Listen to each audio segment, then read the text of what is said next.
nosotros Diego Guelar, ex embajador argentino entre 2015 y 2019 en China, ¿sí? Diego, gracias por estar, gracias por haber venido. ¿Qué significa que el presidente de Estados Unidos diga, perdón, no puedo ir, no llego? ¿Qué significa esto para lo que es la diplomacia?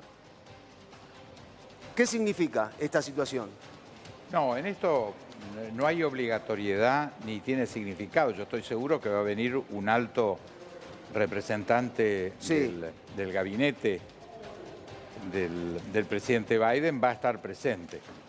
O sea, esto es así, en las asunciones a veces vienen los presidentes, vienen los vicepresidentes, puede venir un ministro, no hay que darle a esto ninguna visión de prejuicio o de juicio negativo o positivo.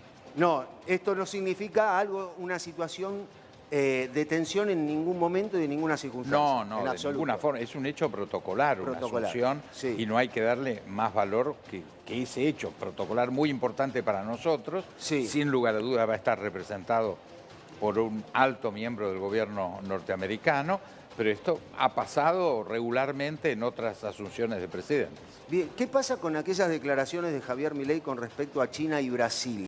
¿Qué pasa con eso? ¿Hay que decirle a Milei, hay que rever, hay que recalcular esa declaración o hay que dejarlo como está? No, sustancialmente lo que ha dicho el presidente electo es una ratificación de una fe capitalista, liberal, libertaria, de pertenencia a Occidente y de rechazo al comunismo. Eso está claro que esa es su identidad.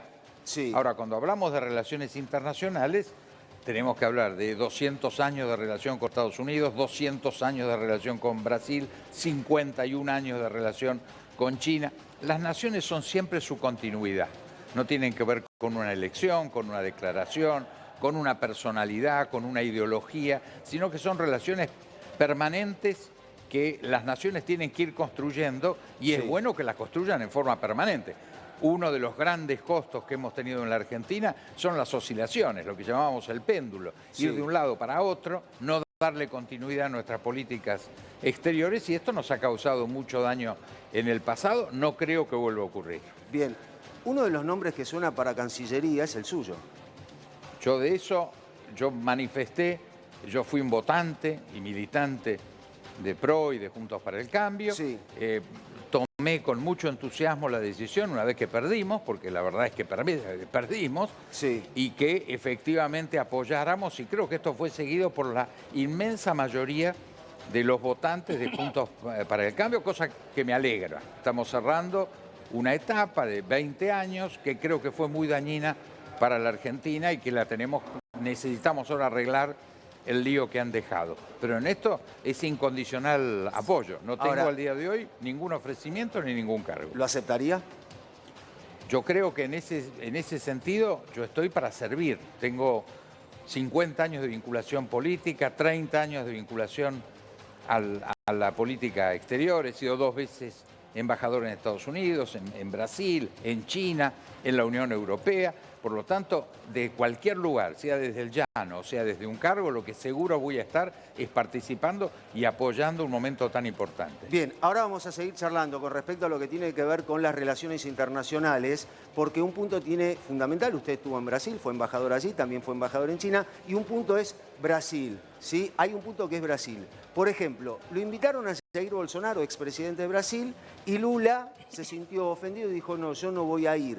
Ni siquiera hubo una invitación formal hasta ahora. ¿Por qué pasan estas cosas si, además, esto roza el tema de la convivencia entre los países? Bueno, en esto hay que diferenciar 2 cosas. Yo estoy seguro que por vía protocolar se está organizando. No creo que hayan salido invitaciones oficiales todavía, pero estoy seguro que se va a hacer un listado en función de la capacidad de los lugares de recepción. Hay una tarea de protocolo importante, pero estoy seguro que todos los jefes de Estado de América, desde Canadá al sur, van a estar invitados, los jefes de Estado europeos van a estar invitados, algunos vendrán, otros mandarán sus representantes. Y después, un presidente tiene una lista de invitados personales.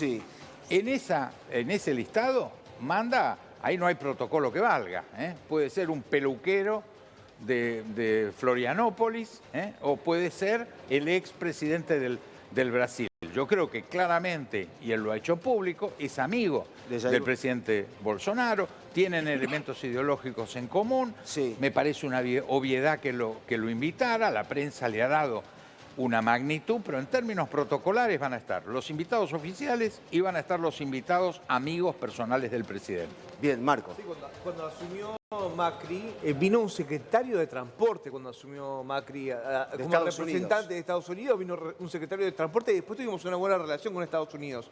La pregunta es, Argentina hoy es un tubo de probeta, está todo el mundo viendo qué pasa con el primer presidente liberal libertario de la historia. ¿Qué puede pasar? ¿Qué le cuentan a ustedes? ¿Qué le preguntan desde afuera? Yo creo que hay sentimientos encontrados, pero lo que más ha ocurrido en los últimos días es una sensación de gran admiración por este producto de la República Argentina. Pensemos todas las versiones de fraudes, alteraciones electorales, grandes ausencias, grandes porcentajes de voto en blanco. Nada de esto ocurrió, 1,5 puntos de voto en blanco, 77% de presentismo, que es un nivel altísimo en cualquier lugar del mundo, total orden, paz, no ha habido denuncias de hechos violentos, es decir, es una fiesta democrática lo que vivimos los argentinos. Y súmele que el martes no reventaron los mercados. Bueno, pero ¿qué significa esto? Que ha habido un respaldo, así como ha habido un respaldo extraordinario del pueblo argentino, y acá han muerto mitos. Yo recuerdo cuando se decía no hay un candidato que resista 3 primeras planas de un matutino muy importante, sí. Ni hablar si no se tiene control de los sindicatos, ni hablar si no se tienen muchos gobernadores, intendentes. Nada de eso ocurrió. Había una suerte de plebiscito extraordinario, de voluntad muy libre de la gente, sin punteros en juego, sin premios, sin caja. Un candidato sin caja, ¿no? Bueno, ¿esto qué demuestra? Primero, que la democracia está funcionando muy bien en la Argentina. Sí. Segundo, que el presidente electo tiene un mandato y un respaldo extraordinario. Sí.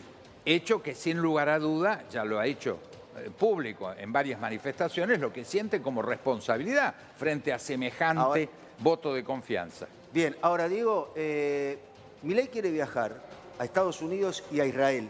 Dijo que sus primeros viajes antes de asumir van a ser Estados Unidos e Israel. Él quiere viajar por una cuestión personal. ¿Usted le recomienda a Milei que viaje a Israel en la situación en la que se encuentra o prefiere que vaya después ya como presidente argentino? Primero lo anunció esto hace mucho tiempo. Sí. No es una novedad. No. Esto marca un compromiso en un momento muy difícil para el Estado de Israel. Sí. Y él reafirma entonces su amistad, es decir, en un momento donde ustedes han visto, hay muchas manifestaciones con las que yo no estoy de acuerdo atacando la actual política de Israel. Sí. Él está comprometido, es un hombre comprometido con lo que piensa, sí, sin lugar a duda, y que creo que lo que haya dicho que iba a hacer lo haga. Esto me parece un dato de mucha genuinidad y de mucha importancia. No tiene por qué hoy decirse de compromisos que él públicamente adoptó y hoy los ha reafirmado. Bien, si lo llama Milei y le pregunta ¿a qué país tengo que ir primero como presidente? ¿Qué le sugiere? En mi opinión, eso sería mi opinión, el primer país es Brasil y los vecinos, que para nosotros es nuestra casa. O sea, de acá tiene que ir a Brasilia para usted. Yo creo que hay un primer nivel, un primer círculo de intimidad donde estamos en nuestra casa, que es en Uruguay, en Brasil, en Paraguay, en Bolivia, en Chile. Ese es el lugar del mundo que nos toca. Es el Atlántico y el Pacífico Sur. Sí. Es donde jugamos un rol muy importante. Somos muy importantes para nuestros vecinos y nuestros vecinos son muy importantes para nosotros. Tenemos colectividades, varias de esos vecinos tienen colectividades muy importantes que viven en la Argentina. Tenemos relaciones familiares, históricas, desde todo punto de vista. Es nuestro lugar en el mundo. Sí. Después de ese primer círculo, yo creo que en el segundo círculo están las 3 grandes potencias, que son Estados Unidos, China y la Unión Europea.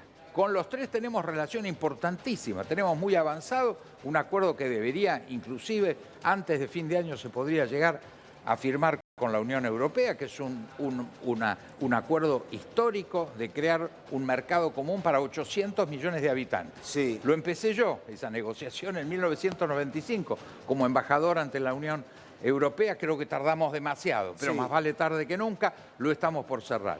Tenemos una relación muy importante con Estados Unidos. A mí me tocó cerrar el acuerdo por el que somos principales aliados extra-OTAN de Estados Unidos, y por último me tocó China. Firmó algunos acuerdos importantes en 2016, si no recuerdo mal. Todos los mercados, realmente tenemos una relación muy importante. China es un socio estratégico con el cual tenemos diferencias ideológicas. El modelo argentino que está en nuestra Constitución no tiene nada que ver con el modelo chino. Ahora, eso no hay ninguna duda. ¿Esa diferencia ideológica puede repercutir en lo que es un acuerdo comercial? El hecho de que, por ejemplo, Argentina hoy sea un presidente liberal y China, Xi Jinping, sea un presidente del Partido Comunista. ¿Impide esto la relación comercial o perjudica en algo? Yo me podría comprometer con ustedes a que hagamos esta misma charla dentro de 2 años. Le pido que lo anoten. Sí. Y si la agenda de la libertad, que hoy tiene como representante al nuevo presidente, funciona, nos vamos a encontrar con más comercio dentro de nuestra región, más comercio con China, más comercio con Estados Unidos y más comercio con la Unión Europea. ¿Qué va a pasar con el Mercosur? Porque Milei dijo que el Mercosur así no tiene que funcionar. Bueno, hoy hay muchas voces, yo he trabajado muchísimo y son mercosuristas como concepto en términos de la integración. Hay solo 2 proyectos de integración en el mundo. La Unión Europea, que no es un proyecto solo de libre comercio, y el Mercosur, que es más que un acuerdo de libre comercio. Yo creo que tenemos que estar orgullosos solamente de un dato. Hasta hace pocos años, hasta 1996, que esto es ayer en términos históricos, yo era muy grande ya, no era un niño, 1996, la hipótesis central de guerra brasilera era con Argentina. ¿Y de Argentina cuál era la primera hipótesis de guerra? Brasil. Solo el hecho de haber transformado nuestra región en una zona de paz, los únicos 2 países de América Latina que tenemos programas nucleares y tenemos la tecnología para hacer bombas atómicas. Miremos el lío que hay entre India y Pakistán, Corea del Norte, Israel y sus vecinos. Nosotros podríamos tener un foco de tensión nuclear y la hemos desactivado totalmente. Pero y eso ha sido producto del No nos Mercosur. podemos poner de acuerdo con el peaje de la hidrovía, por ejemplo. Bueno, estas son yo diría, las miserabilidades que no hemos resuelto. Es curioso, resolvimos poner los programas nucleares bajo mutua control y no podemos resolver tener un puesto de tránsito en la frontera o un problema de una barcaza. Que son caralladas. No, y además... Pero esto marca que efectivamente... Más, en el 2011 teníamos 40.000 millones de dólares de comercio dentro de la región. Bajamos a 20.000.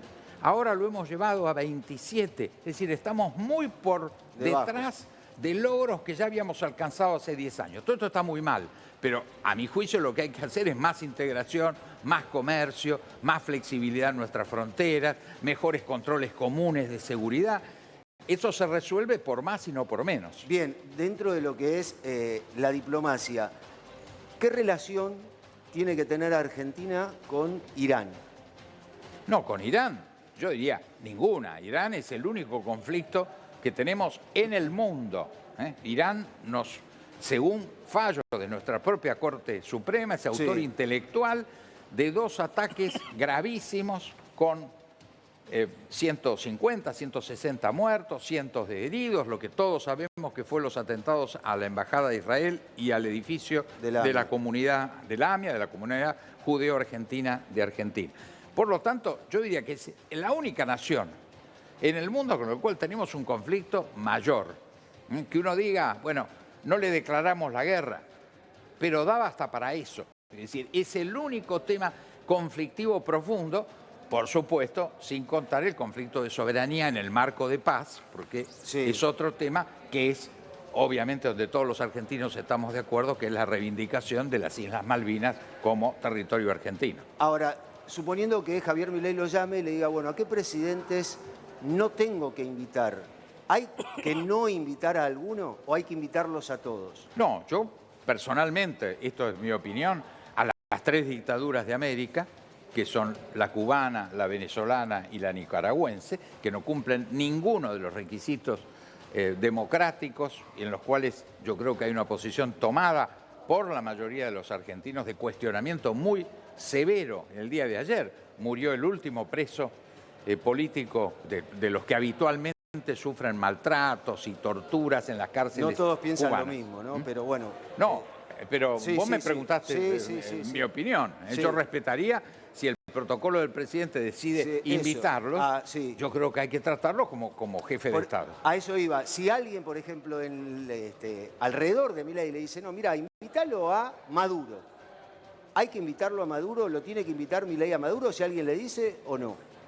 Yo creo que en esto la única decisión importante es la que tome el presidente. El presidente puede tomar la decisión, sería legítimo decir a todos los presidentes los invito, y creo que nadie puede cuestionar esa decisión. Sí. También podría decir, en casos extremos, Irán o estas tres dictaduras, no los invito. Pero esto es un dato personalísimo. Después se genera la polémica, el que opine que está bien y el que opine que está mal. Ahora, lo que no hay duda, en la Argentina hay democracia para, sobre todo lo que haga el presidente, todos vamos, si hay algo que hacemos los argentinos es opinar. No va a haber forma que no lo hagamos. Y va a haber muchas opiniones a favor y va a haber opiniones en contra. ¿Qué pasa con Rusia, con Putin? Hay que llamarlo a Putin y decirle, bueno, Argentina tiene un vínculo comercial importante con Rusia. ¿Hay que llamarlo a Putin? Yo creo que estamos en una posición muy complicada con Rusia, porque en eso ha habido unanimidad, al margen que haya habido contradicciones, pero si uno ve las votaciones en Naciones Unidas, los mensajes más oficiales de la Cancillería del presidente Fernández, sí, hemos severamente cuestionado la invasión rusa como una forma de haber sacado los pies del plato de la normatividad legal sí, internacional. Creo que hay un muy buen motivo para no invitarlo, pero también esa es mi opinión. La fiesta es del presidente, él decide a quién invita. Esa misma opinión o esa misma postura, ¿va también con el presidente de Ucrania o es distinto? No, con Ucrania tenemos relaciones diplomáticas Y también importantes, un importante comercial. comerciales.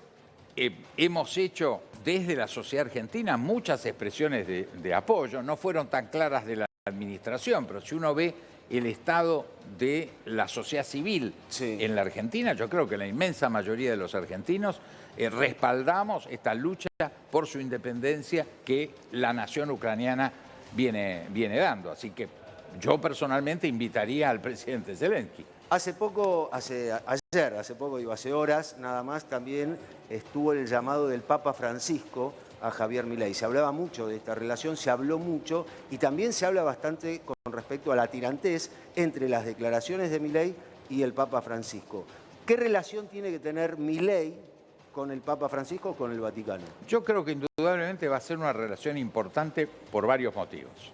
Primero, porque la mayor parte de los argentinos profesan la religión católica y el jefe de la Grey Católica en el mundo es justamente un argentino, alguien que fue cardenal primado, hoy sí, es el Papa y es seguramente, y puedo equivocarme, pero no creo que por mucho, el argentino universal más importante que hemos tenido en la historia. sí. Es argentino, es jefe de Estado, es el jefe mundial de los católicos. Bueno, sin lugar a duda, la relación es muy importante y va a ser siempre muy importante, no importa quién sea el presidente de Argentina. Embajador, Sí, perdón. el presidente Lacalle Pou está ahora en China. En este Y momento. está avanzando con un tratado de libre comercio entre Uruguay y China.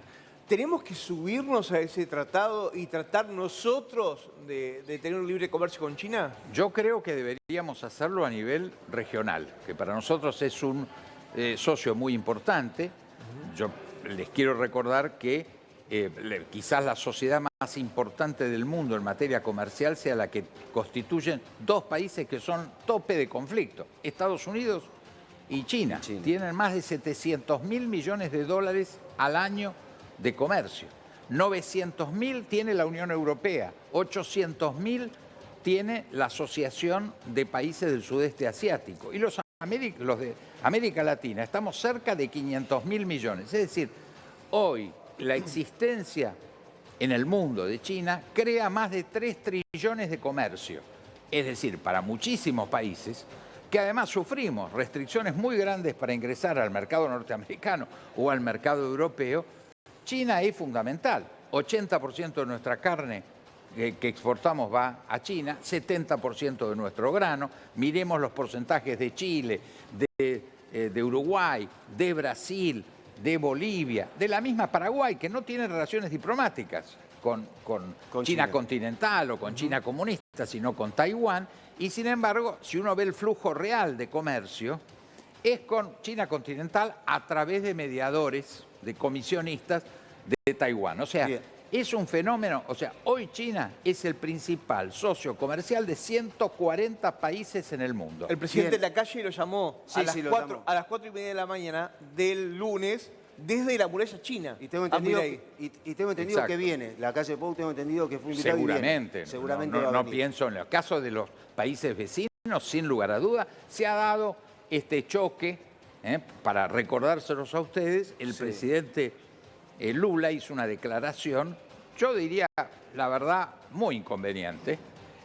Le quiero hacer una pregunta con respecto a las Malvinas y los Kelpers y lo que va a hacer Inglaterra, pero ¿me deja pasar un minuto? Por el Congreso. Ahí estamos en el Congreso. Está Fer Moreno, ¿sí? Cristina y Villarruel, vicepresidenta saliente, vicepresidenta entrante, se reúnen en instantes. Ahí está Fer Moreno. Fer, tuyo. Sí, Carlos, exactamente. En minutos nada más seguramente hará su ingreso al Senado la vicepresidenta electa Victoria Villarroel. Recordemos que la reunión está pactada para las 5 de la tarde, es decir, que faltan 32 minutos. Es muy probable que en estos minutitos que restan ya seguramente va a estar acá. De hecho, la policía estuvo ordenando un poco ahí la dársena de los ingresos, donde paran los vehículos y donde, bueno, naturalmente está lleno de periodistas, también de vecinos, de curiosos y demás. Así que, bueno, hasta ahora hubo como 2 o 3 falsas alarmas porque se vieron llegar vehículos negros. La prensa, bueno, creyó que era, pero no, todavía no llegó. Cristina, recordemos, está hace más de una hora aquí en el lugar, en el recinto. Está esperando la reunión, pero también está trabajando, naturalmente. Y la reunión que se va a dar a las 5 está pautada, pero lo más probable es que sea puntual Victoria Villarruel, la vicepresidenta electa, y haga su ingreso a la brevedad. Bien, ahí estamos en el Congreso de la Nación. Cristina recibe a Villarruel, reunión de vicepresidentas, cumbre de vicepresidentas. Esto va a suceder en instantes. Alberto con Milei, Cristina con Villarruel. En instantes en ese lugar. La transición, así se dice, está en marcha.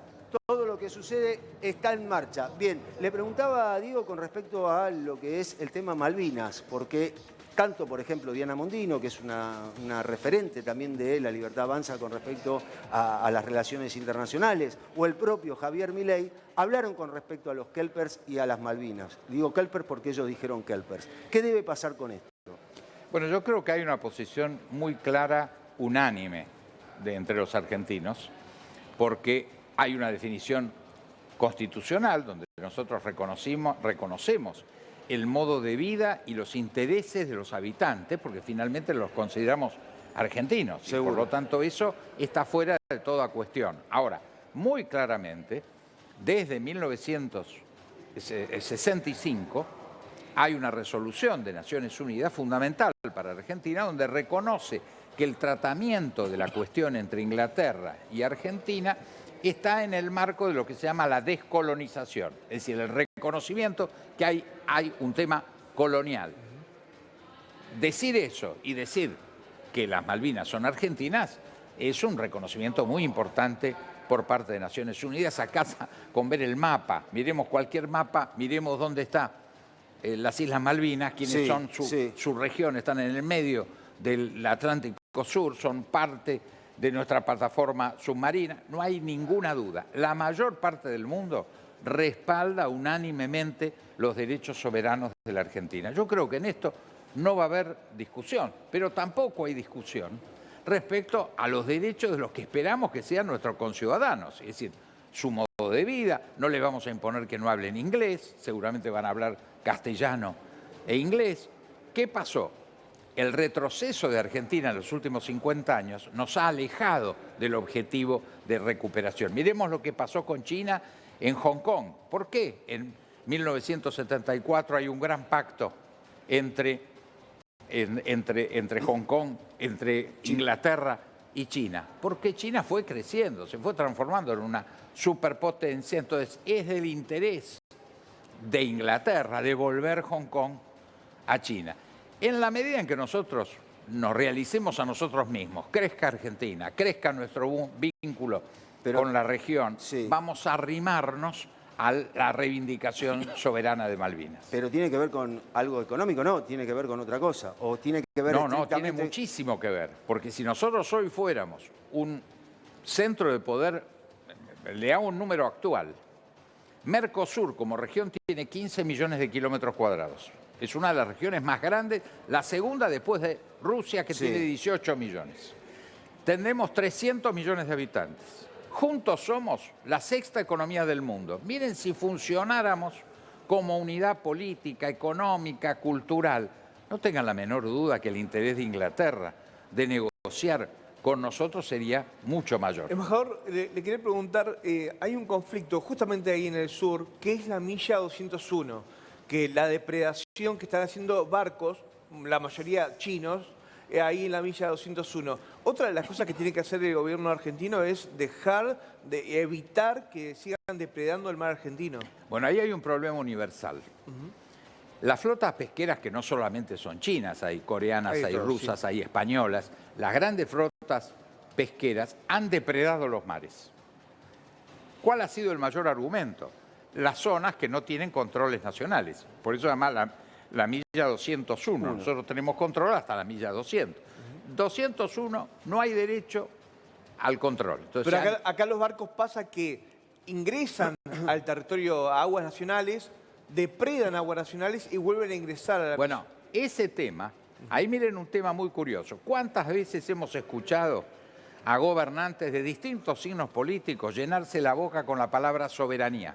La Argentina no tiene control soberano de su territorio. Nosotros no tenemos el sistema de radarización, que en el caso de Brasil, país enorme, yo era embajador en Brasil cuando se instaló el control satelital, que fue en 1996. En el primer día de control satelital detectaron 100 vuelos ilegales de Paraguay a Brasil. En un solo día. Nosotros no tenemos control satelital de nuestro espacio. Hemos tenido algunos episodios, y ustedes los conocen, por el cual el comandante de una aeronave le avisa a la torre de control que llega. Si no, la torre de control tiene un marco muy limitado de control. Está muy acotado. Es solamente... ¿Qué significa esto? No tenemos ese control. Los chilenos tienen la caja negra en sus buques que pescan legalmente en sus 200 millas, que permite un enorme control, porque uno no sabe la capacidad de pesca que tiene un buque, dónde está ubicado. Le pueden robar un par de cajones de pescado. Nosotros seguimos teniendo un sistema de inspectores que a veces están, otras veces no están. Es decir, y no las tenemos multas son irrisorias. Exacto. Entonces, no tenemos control del mar, no tenemos control satelital aéreo. Entonces, cuando hablamos de soberanía, si queremos hablar en serio, estos dos controles, el control marítimo y el control aéreo, los tenemos que hacer urgentemente. ¿Por qué no se hacen? Y yo creo que hay intereses de que no se haga, porque no son caros, no son temas... O sea, hay otro interés. Hay otros intereses. Entonces, bueno, estas son de las cosas que el nuevo presidente ha planteado, que romper las mafias. Bueno, acá hay una mafia que está interesada en que la Argentina no controle su soberanía. Además, Carlos, fabricamos radares. Fabricamos radares acá en Argentina. Ahora lo podemos tener. Y el control, yo me acuerdo, el presidente Menem, la última decisión que tomó en 1999 fue aprobar un sistema satelital. Cuando accedió Fernando de la Rúa, lo anuló diciendo, no emito opinión porque no conozco el expediente, de que no fue transparente, entonces se anuló esa licitación. Se podría haber hecho otra. Estamos hablando de 1999, año 2000, 23 años atrás. No se hizo otra licitación. Ahora, Diego, usted es una persona que tiene una carrera diplomática importante en varios países, varios presidentes de otros países. ¿Qué es lo que le tiene que decir? Llega un presidente, llega Milei a China. ¿Qué es lo primero que le tiene que decir Milei a Xi Jinping? Hola, ¿cómo estás? Lo tiene que abrazar, le tiene que dar la mano. ¿Qué es lo primero que le tiene que decir? No, sin lugar a duda, primero agradecer todo el apoyo que China nos ha dado, porque recordemos que como estábamos, esto al margen de la administración, las relaciones son entre países, Sí. No son con Kirchner, con Macri o mañana con el presidente Milei, son entre países. Sí. Nosotros no teníamos plata para pagar las compras a China, nos dieron crédito para que lo podamos hacer. Sí. Es cierto, hoy tenemos un comercio importante, pero tenemos un gran déficit. Es decir, Argentina le compra a China mucho más que lo que le vende. ¿Está claro? Eso se llama el déficit. Sí. Le compramos mucho más que lo que debemos plata le a China. vendemos. O sea, 10.000 millones de dólares abajo. Le Sí. vendemos Sí. de menos a lo que compramos. Ahora, ¿esto es culpa de China? No, es que nuestra capacidad de producción no nos da para vender más de lo que vendemos. Entonces esto es por el imperialismo chino. Entonces, ¿por qué Chile tiene 10.000 millones de superávit? Es decir, le vende 10.000 millones de dólares más que lo que le compra a China. Brasil tiene 35.000 millones de dólares de superávit.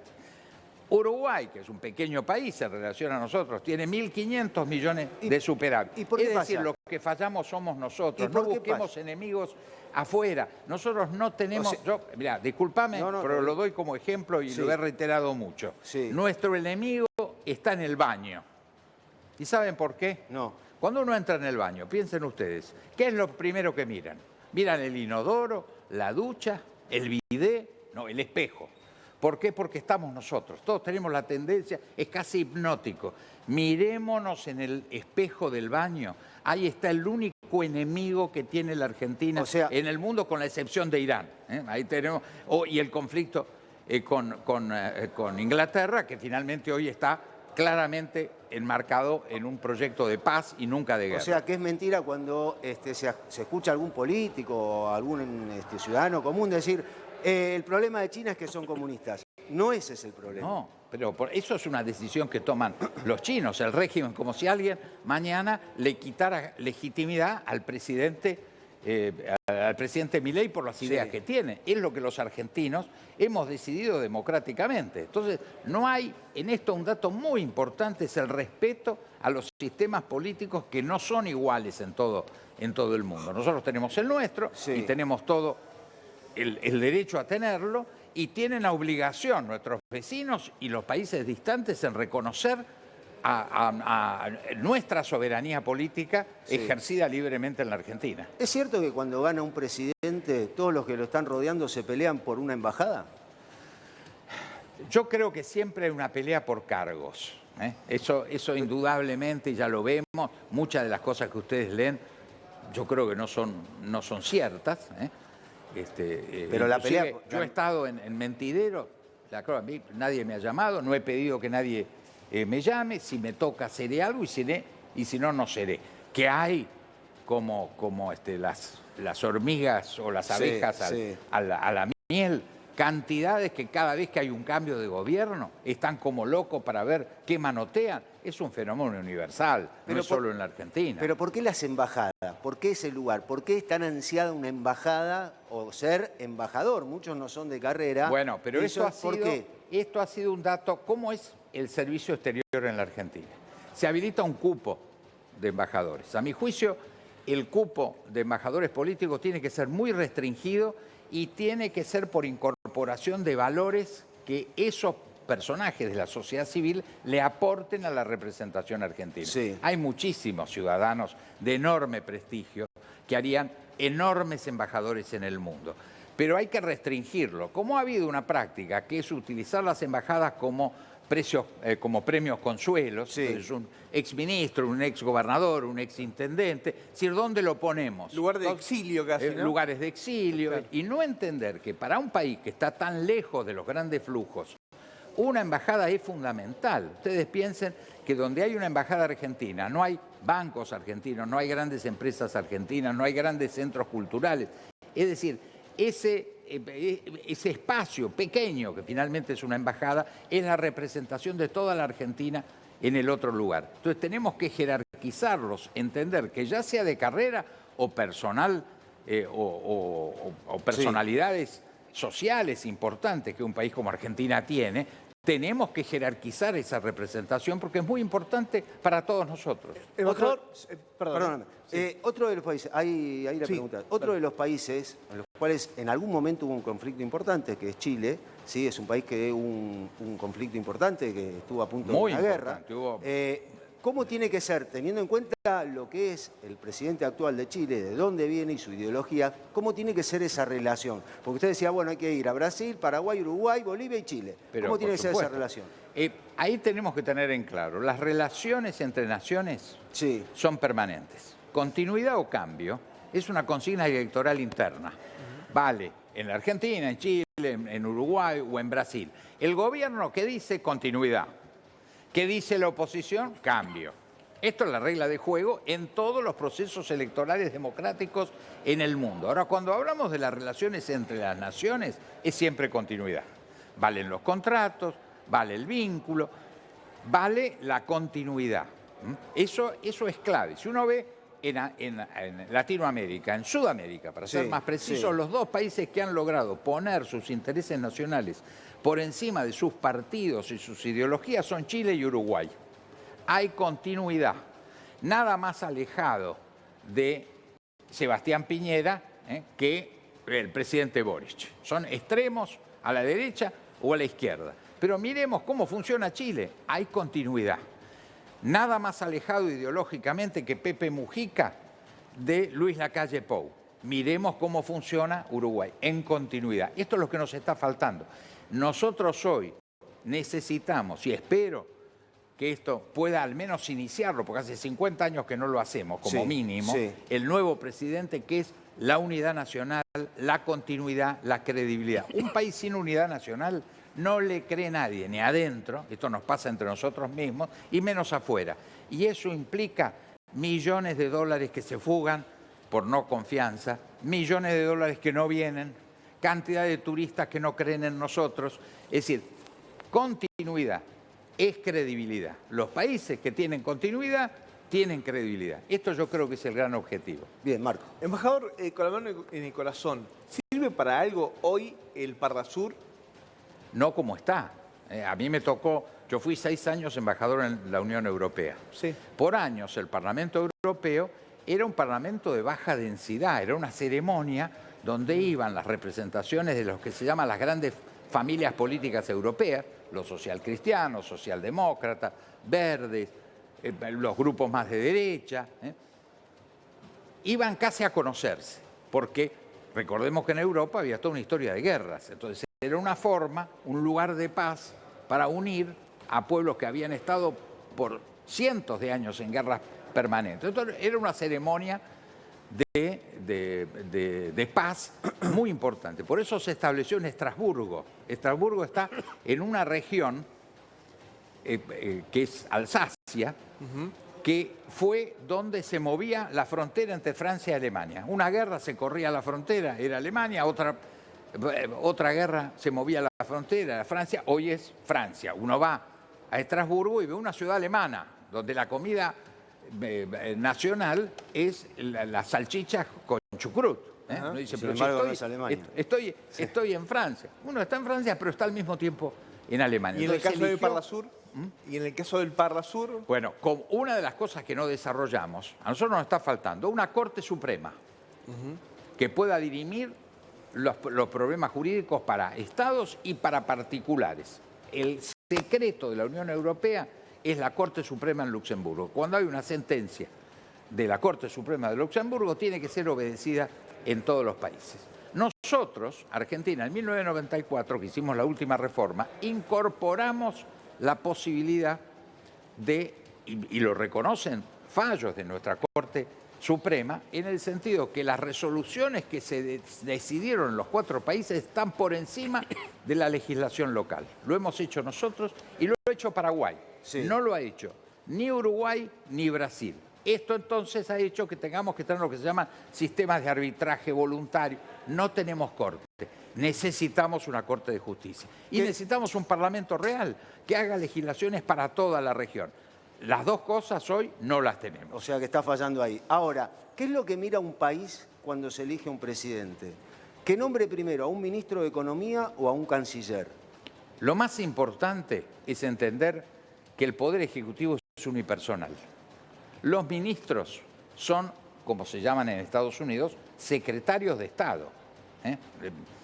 No se llaman ministros, son secretarios de Estado, son asesores especializados al presidente. Entonces, la institución del Poder Ejecutivo es unipersonal. Es decir, ¿quién es el ministro de Economía, el canciller, el ministro de Educación, el ministro de Justicia, el ministro de Defensa? Es el presidente de la República. Por eso, cada presidente dicta o manda al Congreso una ley de ministerios. Le puede dar un formato. El presidente electo ha dicho que van a ser 8 ministros. En el caso, por ejemplo, de Lula, tiene 34. 34 Pero esa es la decisión de cada presidente. Ahora, es cómo ejerce el Poder Ejecutivo. Pero ¿qué mira, por ejemplo, Joe Biden? Joe Biden prendió la tele, lo está escuchando a usted y dice, ¿quiere saber, Joe Biden, primero, quién es el ministro de Economía o quiere saber primero quién es el canciller? Es el presidente. El presidente es la suma, no del poder total, porque nosotros tenemos 3 poderes más ustedes que son el cuarto poder, la prensa libre. Sí. Pero en términos de la Constitución, claramente es el Poder Ejecutivo es unipersonal, el Poder Legislativo, organizado en partidos y en 2 cámaras, y el Poder Judicial. Lo que más le interesa al mundo es si hay independencia de poderes. Por ejemplo, hoy, un dato extraordinario, quizás por primera vez tenemos una Corte Suprema de Justicia que es independiente. Es decir, si hubiera ganado Massa, no le hubiera podido ordenar a la Corte. Y tampoco le va a poder dar órdenes el presidente Milei. Uno puede juzgar individualmente si le gusta más un juez, un fallo, pero incuestionablemente hemos logrado un poder judicial independiente. Esto es valiosísimo, porque eso habla de las garantías para que un extranjero sea turista, sea inversor, haga cualquier actividad dentro del país. Eso yo creo que lo estamos ganando. Creo que esta elección es un paso más. Este ejemplo que hemos dado de transparencia en la construcción y de elección de un presidente, la independencia del Poder Judicial, la independencia de prensa, la libertad de prensa que indudablemente existe. ¿Qué nos falta? Algo que está en debate y no sabemos qué va a pasar, que es el famoso Banco Central. Personalmente creo que indudablemente necesitamos un Banco Central que sea independiente, sea el quinto poder. O sea, un Banco Central al cual el presidente ni el ministro de Economía le puedan dar órdenes, que sea custodio de la estabilidad monetaria, que no emita dinero haciendo que hoy el peso que tenemos no valga nada. Pero sí que exista el Banco Central. Usted le diría, tiene que existir el Banco Central.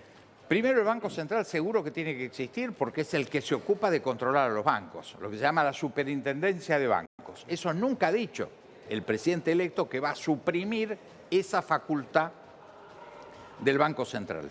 Entonces, finalmente, este es un tema técnico. Uno puede hacer, como lo hacen hay 192 países en el mundo.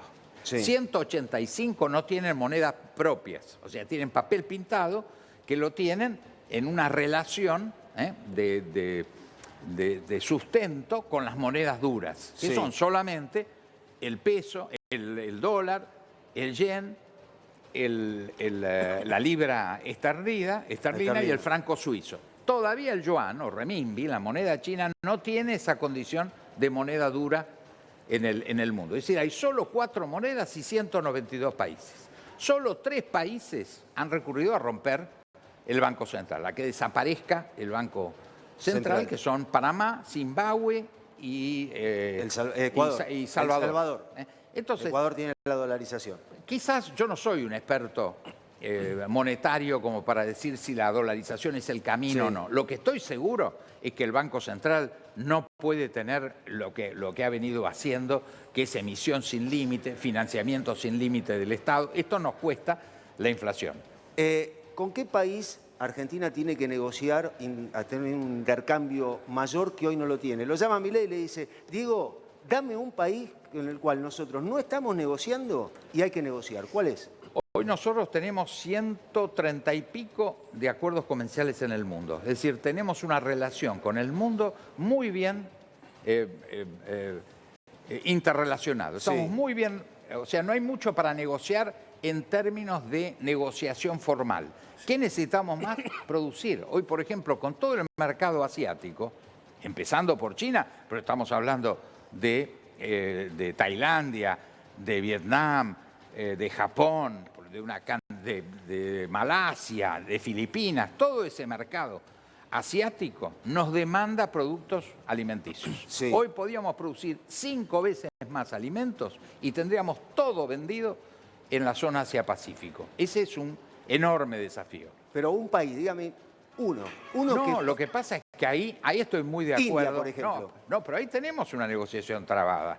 En esto acuerdo totalmente con el presidente electo, que ahí depende de la iniciativa privada. El comercio lo hacen los particulares. El Estado no vende nada en la Argentina. Esa tarea depende de la economía de mercado. Nosotros necesitamos tener, sí, un Estado que los impulse, que los ayude, que le abra las puertas. Hoy, en buena medida, eso está hecho. Tenemos todos los protocolos, por ejemplo, con China negociados. Tenemos el acuerdo sanitario más importante que tiene China en el mundo. El de mayor confianza lo tiene con Argentina. ¿Qué le tenemos que cargar? Hay que llenar los barcos de alimentos y mandarlo. Bien, Lucas. Ahora, si bien usted ya estuvo hablando de Brasil, de China, ¿por qué es tan importante estos dos países para la Argentina, tanto Brasil como China? Le pregunto esto porque entiendo que usted en su momento afirmó que romper la relación con China y con Brasil sería un suicidio. No, hay un dato numérico muy claro. Con Brasil, por los acuerdos de Mercosur, es nuestro máximo comprador de productos industriales. Por ejemplo, la industria automotriz. Hoy el 70% de nuestros autos que se producen en la Argentina se venden en Brasil. O sea, tenemos una relación muy importante, es un cliente muy importante. No hay que hacer ningún dibujo especial. Nos conviene una relación importante. Es un mercado con 200 millones de habitantes, no tenemos barreras de frontera, nuestros productos no pagan arancel y en la práctica es casi el único mercado que compra productos industriales de Argentina. Importantísimo. En el caso de China, es el gran comprador de alimentos. Te reitero las cifras. 80% de la totalidad de la carne que se exporta de Argentina se exporta a China y 70% del grano. Quiere decir que por distintos motivos, en uno porque compra productos primarios, en otro porque nos compra productos industriales, son nuestros dos mercados más importantes.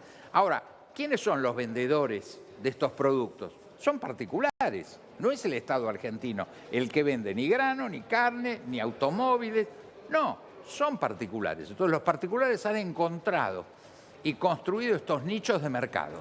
Los han desarrollado a lo largo de muchísimo tiempo. ¿Qué hay que hacer en un país que considere la libertad de mercado, la iniciativa privada, el rol de los particulares? Señores, vayan a buscar sus mercados y el Estado los tiene que ayudar. Para eso sirven las embajadas. Bien, Miguel. Keller, un gobierno que tenga menos Estado, que apueste más al libre mercado, ¿puede generar nuevas relaciones comerciales que en este momento no estén? ¿Y cuáles son las nuevas relaciones comerciales o los nuevos rubros o qué es lo que más se está comerciando hoy en el mundo? Yo creo que el concepto es un mejor Estado. Nosotros necesitamos un Estado que sea eficiente. Sabemos hoy lo que nos está pasando con la educación, sabemos lo que nos está pasando con los hospitales públicos. Yo pertenezco a la última generación que nos criamos en la escuela pública con el mejor nivel de educación de la Argentina. Había un acompañamiento con escuelas privadas, pero casi era una decisión social de algunas familias más pudientes. Yo vengo de una familia pudiente, sin embargo, mi padre mandó a sus hijos, y yo encantado de haber sido, desde el primario hasta la universidad, producto de la escuela pública en la Argentina. Eso es un mejor Estado, no es un Estado más chico, es un Estado que preste la atención y los servicios que tiene que prestar, seguridad, justicia, educación, salud. Eso lo tenemos que reestructurar porque hoy tenemos un Estado destruido. No es que tenemos un Estado grande, tenemos un Estado que no sirve, que no presta los servicios que tiene que prestar. Y sabemos que lo supo prestar. El sistema hospitalario en la Argentina, 50 años atrás, era un ejemplo en el mundo, era mejor que el sistema hospitalario europeo, ni hablar de en la región sudamericana o latinoamericana. Seguro. Lo destruimos. ¿Quién lo destruyó? ¿Fueron los chinos, los americanos, los marcianos? No, fuimos nosotros, los que estamos en el espejo. Cada mañana tenemos que recordar que somos los enemigos de nosotros mismos. ¿Y nuevas relaciones comerciales se pueden dar? Pero seguro, en esto hay un rol permanente de ir buscando, pero de acompañamiento. No existe ninguna embajada en el mundo que sea vendedora. Los vendedores son los particulares. ¿Qué tienen que tener? Como una empresa, especialmente una empresa mediana, inclusive una empresa grande argentina, es una empresa mediana o chica en los grandes mercados. ¿Qué tiene al tener una embajada? Tiene servicio informático, tiene lugar donde hacer sus reuniones, tiene evaluaciones de mercado que le puede hacer la embajada, se puede reunir cuando va y que sean citados. No es lo mismo que un señor con una valijita toque el timbre para vender dulce de leche, que sea la propia embajada la que le dé el lugar de reunión, ubique a los posibles candidatos. Es una ayuda imprescindible. Cuando uno está, yo he estado muy vinculado al comercio exterior, los idiomas, el manejo de los mensajes y que se contesten. El que recibe un mensaje de un país lejano, con todos los antecedentes argentinos, desgraciadamente, contesta. Otra cosa es que sea la propia embajada, porque el Estado es muy importante en todo el mundo. Nosotros tenemos una visión de desprecio del Estado. A mí me ha pasado representando a Argentina en Estados Unidos, en Europa, en China, en Brasil. El respeto que en el ciudadano común genera una citación o un llamado de una embajada. Diego, ¿qué país no le compra nada a la Argentina? Hay una cantidad de países que no nos compran. Porque pero dentro de lo que es el mercado internacional, me refiero en lo económico importante. Yo te diría, aquí es una anécdota menor porque los mercados centrales tienen vinculación con la Argentina. Argentina es un país reconocido, que tenemos un volumen de comercio exterior muy... Esto que te estoy diciendo. Sí. Nosotros podemos producir 5 veces más. Por ejemplo, en China, ¿cuál es el producto más valorado por los chinos? El calamar rojo del Atlántico Sur. No es la carne, no es la soja. Ha tenido un éxito extraordinario el calamar rojo del Atlántico Sur. Entonces, la Argentina tiene tal feracidad en su tierra, tanta agua, tan buena calidad en su genética animal y vegetal, que los productos argentinos son reconocidos en el mundo. Lo que nos pasa es que no tenemos la cantidad necesaria para cubrir las necesidades que nuestra propia población tiene de ingresos.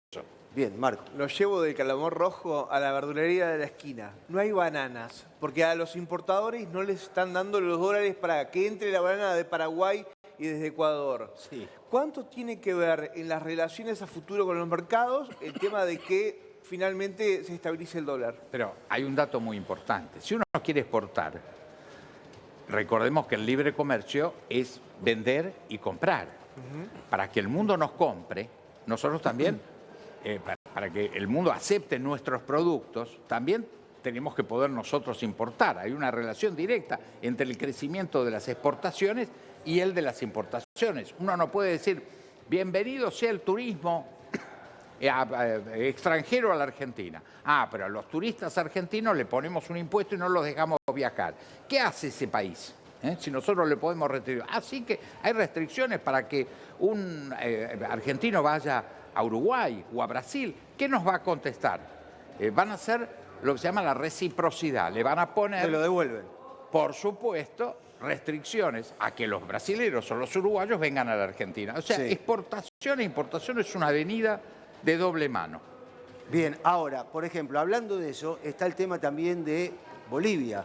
En Bolivia, por ejemplo, se habla si un argentino va a un hospital boliviano, no lo atienden por ser argentino porque dice que tiene que pagar. Y sin embargo, hay una discusión con respecto a que en la Argentina viene una persona boliviana y tiene que ir a un hospital público, obviamente va a ir y debe ir. ¿Qué pasa con esa situación? Bueno, yo creo que primero nosotros tenemos que estar orgullosos como historia en la Argentina que hasta en los momentos de mayor recesión nunca le cerramos las puertas a nuestros vecinos. Sí. No ha habido un solo político importante que haya planteado que expulsemos a nuestros vecinos de nuestro territorio. Yo como argentino me siento muy orgulloso de eso.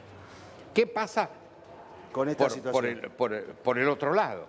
Bueno, en el Mercosur deberíamos tener, y nada lo impediría, una comisión de salud pública que hiciera, por reuniones de los ministerios, la evaluación de cuántos bolivianos o chilenos o paraguayos se atienden en hospitales argentinos. Y esa información la sabemos. Entonces tenemos que plantear la reciprocidad. Eso tiene un costo.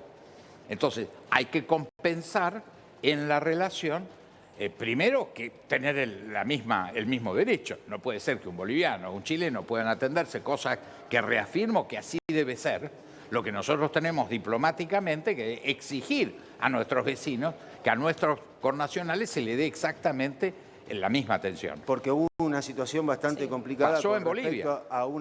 En Bolivia murió una persona. Exactamente. Tamara.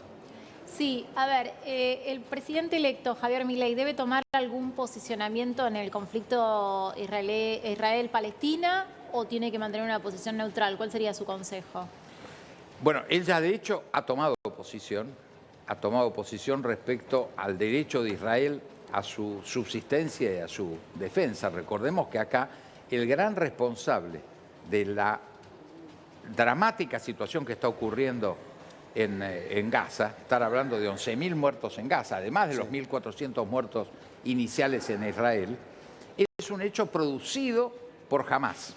Hamás utiliza no solamente a los secuestrados que tiene de Israel, tiene 2 millones de secuestrados propios que los utiliza como escudos humanos y sigue lanzando cohetes y provocando la reacción israelí. Por eso yo estoy convencido que el gran responsable de esto es Hamás, que Hamás tiene la responsabilidad central de liberar a los rehenes que tomó y suspender su envío, su lanzamiento de cohetes. Con lo cual, inmediatamente forzaría, y ahí yo mismo estaría primero en la línea de exigir a Israel que pare su invasión y sus ataques. O sea, si los rehenes han sido devueltos y no hay ataque de Hamás, tiene que haber un cese el fuego, que es un capítulo importantísimo para que entre la diplomacia y no los cañones. No lo han dicho los dirigentes argentinos. Esta última parte no se han pronunciado los dirigentes argentinos. Bueno, yo no sé si soy dirigente, pero yo me pronuncio. O sea, yo digo con toda claridad que cada vez que un país, creyendo que queda simpático con alguien, condena a Israel, le da una gran alegría a Hamás. Hamás ha ganado este conflicto, porque a Hamás no le importa ni la vida de los israelíes, que ha planteado públicamente en su propio estatuto de creación que su objetivo es matar a todos los judíos de la faz de la tierra, no solamente en Israel, sino que además tiene claramente una política de utilizar a su propio pueblo como escudo humano. Entonces, para ellos, que se condene a Israel, que Israel ataque, ellos siguen atacando y el procedimiento es realmente monstruoso. Colocar una lanzadera en un hospital, que es donde Israel detecta de dónde sale el cohete. Por eso va el ataque al hospital. Entonces, es un dato monstruoso. Ahora, el mundo tiene que tomar conciencia y los aliados del mundo árabe, los propios países árabes, tienen que forzar a Hamás a que suspenda sus ataques y devuelva a sus rehenes. Ahora, hablando con respecto a lo que preguntó Tamara recién, hay rehenes que son argentinos. ¿Quién debe negociar la salida de los argentinos de ese lugar? ¿La diplomacia argentina o la israelí? No, yo creo que ahí hay convergencia. Sin lugar a duda, Israel lo está haciendo. Ayer se pactó, en principio, no sé, en este momento si ya se concretó, cambiar un cese el fuego por 5 días a cambio de 50 rehenes. Espero que se haya concretado. Eso primero que demuestra que hay contacto, que no hay solo tiros, que hay negociaciones, que hay diplomacia. Entonces hay una diplomacia israelí que está trabajando sin lugar a duda para tratar de arreglar un intercambio de rehenes. Por supuesto que es lo que debería hacer la Cancillería argentina. Hoy deberíamos tener un diplomático argentino o el propio embajador trabajando dentro de la Cancillería israelí, por un lado. Y por otro lado, acá hay una embajada palestina. Lo que pasa es que yo lo entiendo.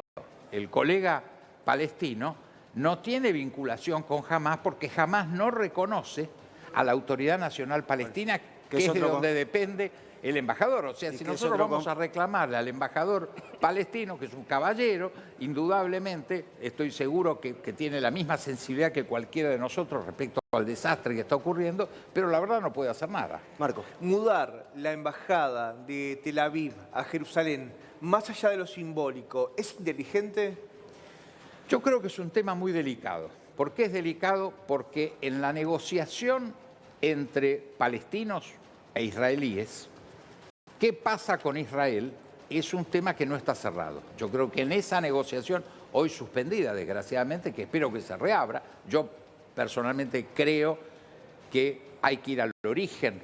1948, cuando se decide la partición de Palestina entre un Estado israelí o judío y un Estado palestino, que lo aceptó Israel y no lo aceptó el Estado palestino. Entonces, hay que volver a intentarlo. Es imprescindible que haya dos estados que puedan vivir en paz. Creo que hay una gran nación palestina que no tiene nada que ver con Hamás, y uno lo ve en todo el mundo árabe, lo que son las minorías palestinas.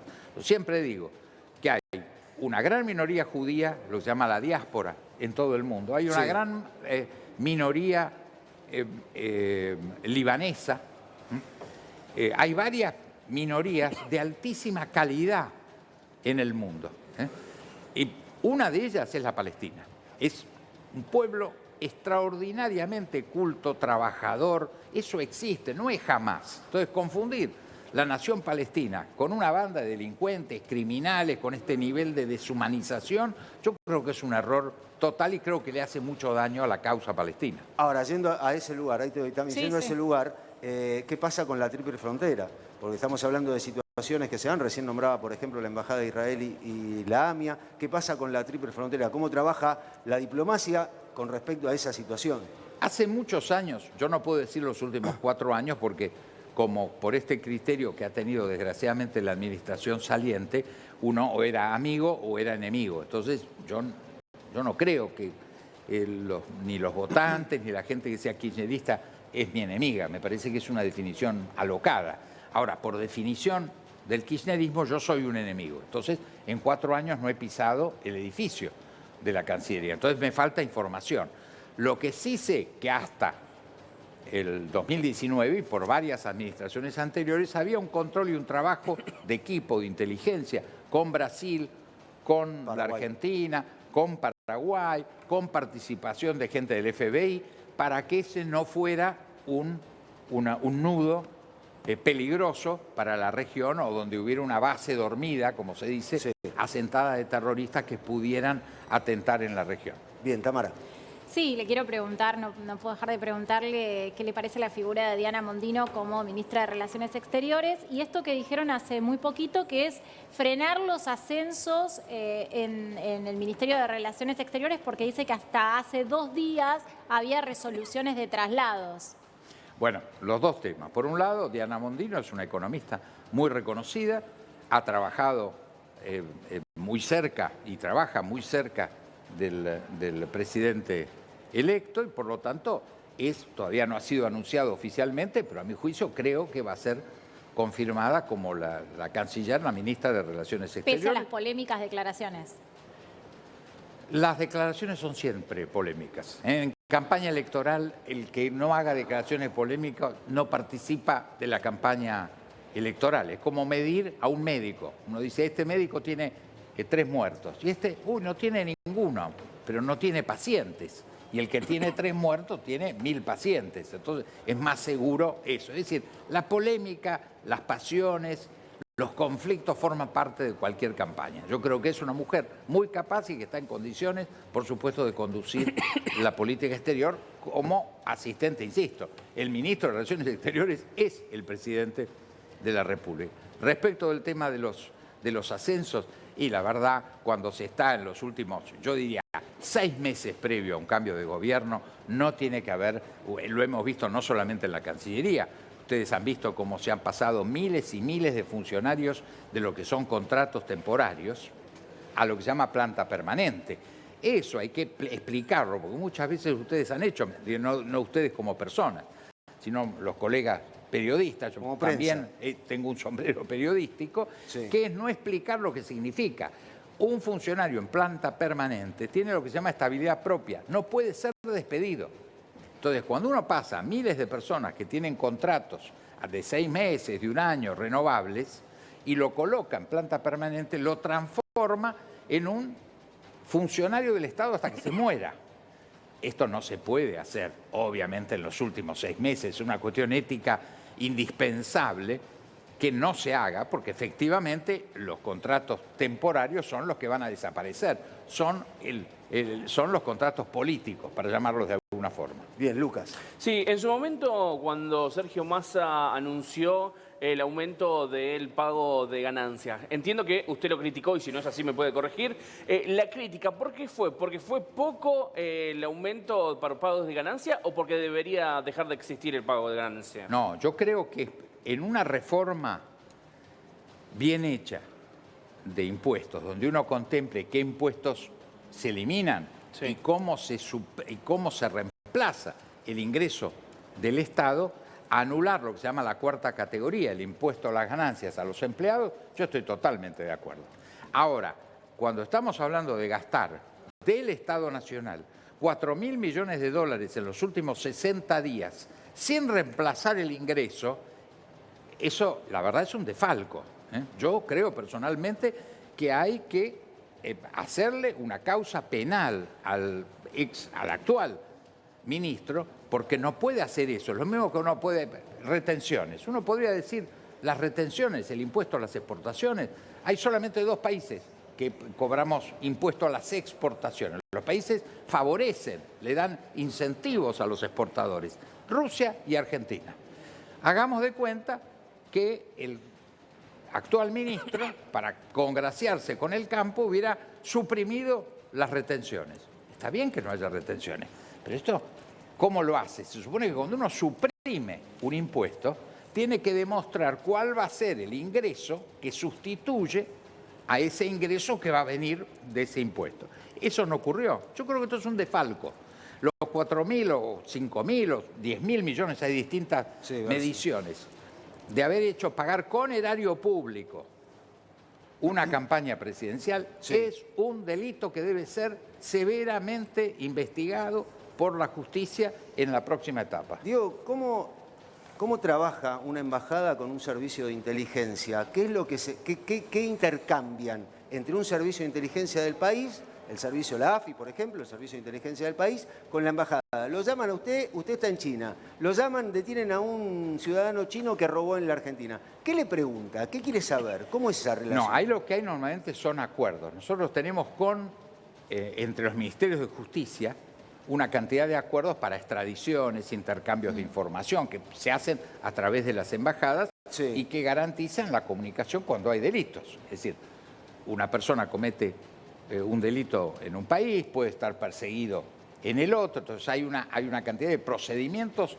entre el Poder Judicial que no tiene embajadas propias. Entonces, ¿qué hacen los poderes judiciales de todos los países? Utilizan su servicio diplomático para ese intercambio informativo.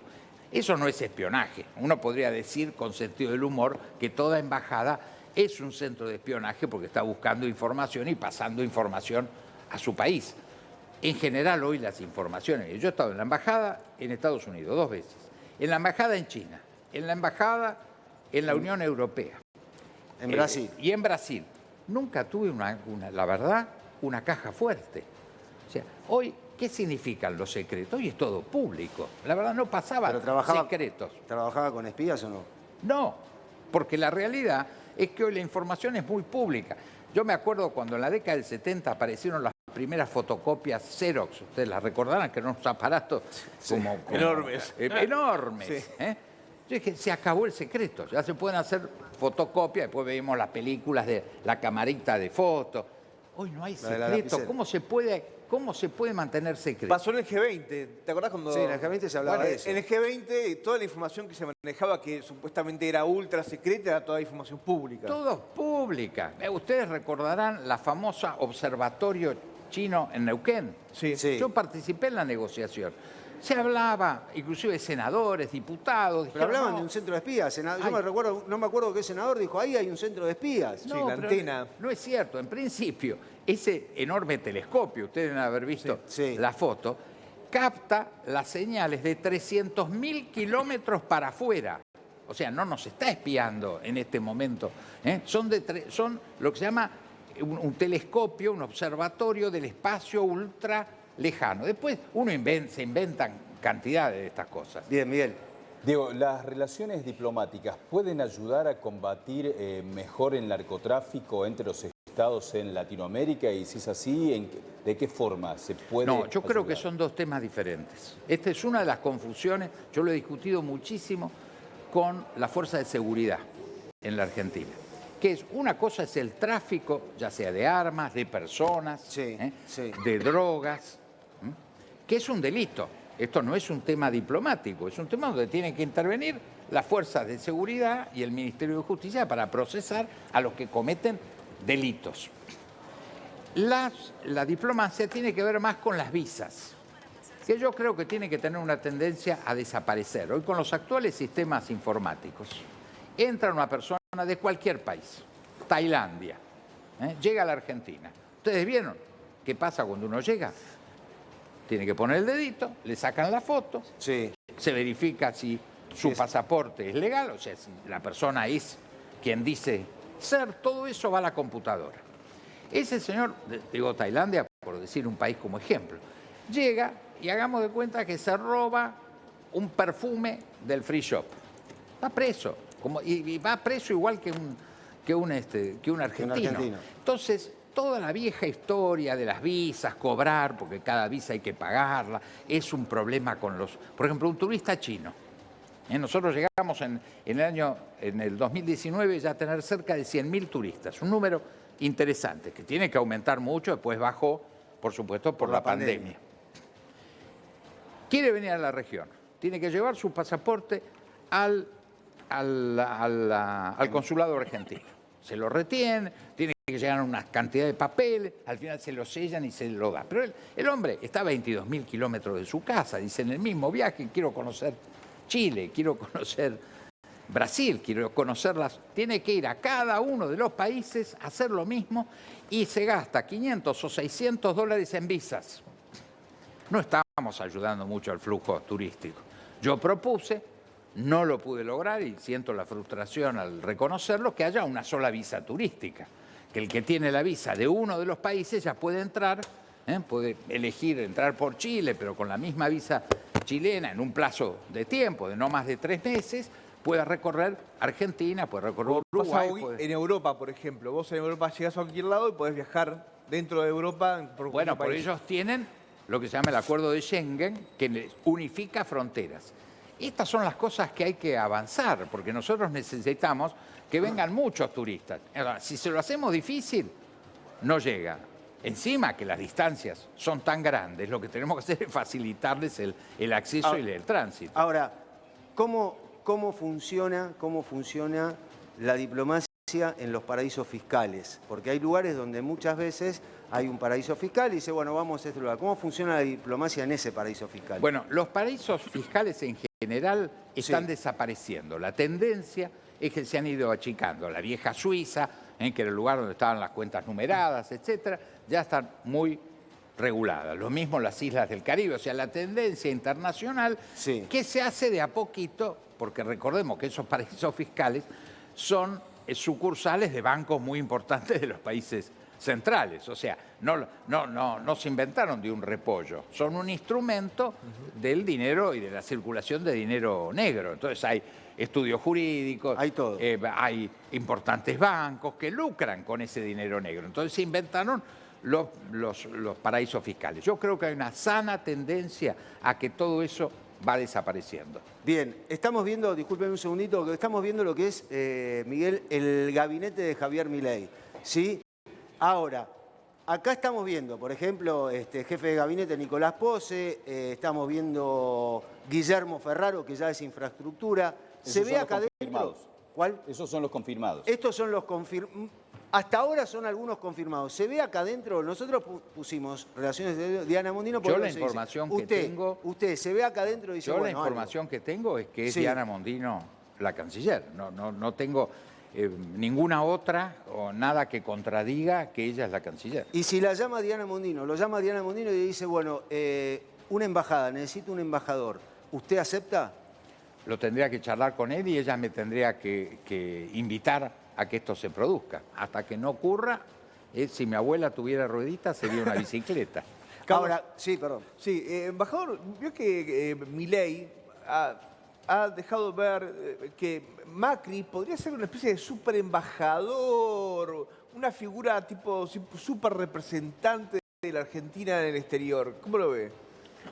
Yo creo que es una posibilidad, no sé si existe. Yo mantengo contacto con el ex presidente Macri. Sí. Yo creo que él ha tenido una posición muy sólida de respaldo sin ninguna exigencia. Ha dicho claramente, mi fuerza política pro, sumada a las otras fuerzas políticas que integran Juntos para el Cambio, perdimos la elección. Me incluyo, salimos terceros. ¿Quién ganó la elección? La Libertad Avanza y el presidente Milei. Entendimos, y yo me sumo con entusiasmo a esa decisión, que en el objetivo de derrotar al kirchnerismo había una suerte de afinidades, no identidades, pero afinidades, y se decidió respaldar. Hay mucha especulación en la prensa respecto de condiciones, cargos, etcétera. Yo, en mi percepción, puedo ser un ingenuo o estar equivocado, no hay nada de eso. No se ha negociado un gobierno de coalición, no se han negociado cargos, y a mí me parece correcto que así fuera. Yo me acuerdo que el propio presidente electo hablaba de Juntos para el Cargo. ¿Ustedes recuerdan? Sí. Bueno, me pareció muy importante que no se hiciera una negociación de Juntos para el Cargo en relación a una situación tan difícil como la que atraviesa la Argentina. Entonces, yo no he negociado ninguna cosa, creo que el presidente... sinceramente, Macri no ha negociado nada y esta posibilidad no la vería mal. Yo creo que el presidente electo tiene una gran relación. Hay un modelo en esto. Esto lo hacía el presidente Frei, por ejemplo. Fue embajador itinerante en toda Asia para Chile. Es un buen modelo. Yo creo que sería un gran embajador itinerante, pero esto es como opinión personal, no como algo que haya sido ni requerido ni hasta ahora ofrecido. Usted estuvo en Brasil, en Estados Unidos, en la Unión Europea, en China, lo acaba de contar, y en distintos gobiernos. ¿Cuál fue el mejor gobierno para la diplomacia? ¿Cuál fue el mejor gobierno en relación de su gestión con los otros? Yo, la verdad, y se lo puedo decir muy sinceramente, yo veo una línea de continuidad entre el gobierno del presidente Menem, el gobierno del presidente Macri, y lo que creo que va a ser las características importantes del presidente Milei. Es decir, ahí ha habido una comunicación o una relación en términos de objetivos, de forma de encarar la relación internacional, la apertura al mundo, dejar de estar encerrados, no utilizar los viejos nacionalismos y proteccionismos que sabieron que no les, al menos a mi juicio, no les sirvieron a la Argentina. Entonces yo creo que hay una identidad. Ustedes piensen que el propio presidente Milei ha dicho que el mejor presidente de la historia era el presidente Menem. El mejor ministro de Economía de la historia, Cavallo. Y ha reconocido muchos méritos en el expresidente Macri. Entonces yo creo que hay una tendencia, uno puede decir de centro-derecha liberal, o sea, uno puede describirla de diferentes formas, pero yo creo que esa es la línea histórica que vincula de la mejor forma a Argentina con el mundo. Diego Aguilar, muy amable, ha sido muy generoso por venir. No, por favor. Mucho nos ha enseñado algunas cosas, más allá de las coincidencias, o disidencias, lo importante era escucharlo y saber esto, porque el mundo hoy está mirando a la Argentina.